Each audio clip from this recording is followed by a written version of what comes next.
All right, I'm going to show a quick origami swan that's going to use a new base called a kite base. So you're going to create a kite shape out of this paper, and then at the end of the swan it uses 2 outside reverse folds. That's kind of the challenging element of this swan. So to make a kite base, you start with a square and you're going to fold 2 edges into the center. So not the corner like that, but the entire edge is going to match up to the center line. And you can see how it's starting to create the shape of a kite. Do that with 2 edges.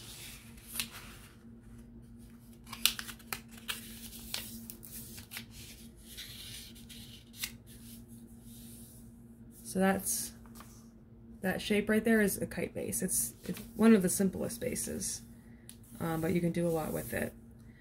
For the swan, you're going to flip it over so you have a totally smooth side with no folds on top, and you're going to do the same thing where you take these 2 edges on the bottom, 2 long edges, and bring them to the center fold. So you're making this small, like skinnier, basically, a skinnier kite shape.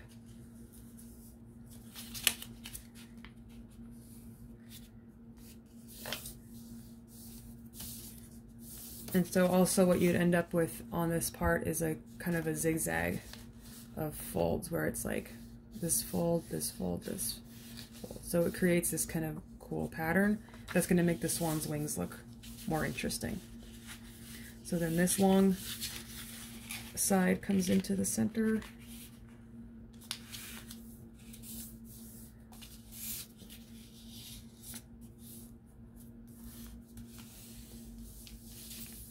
And then you're going to mount and fold this. So by mount and folding it, you're just making the center go up like a mountain, and these flaps stay on the outside. So you should have a triangle with this longest side on top, and then you should be able to see 2 lines here. If you only see 1 line there, that means that you folded it the wrong way. So make sure you fold it with 2 lines here. So that's going to be the swan's body, and then this long skinny part is going to be the neck.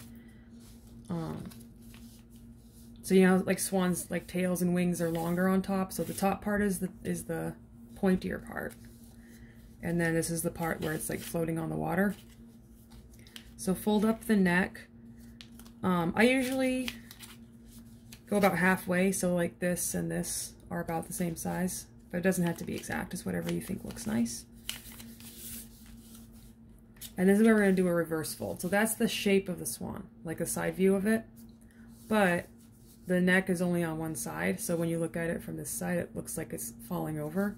We want the neck to look the same from both sides.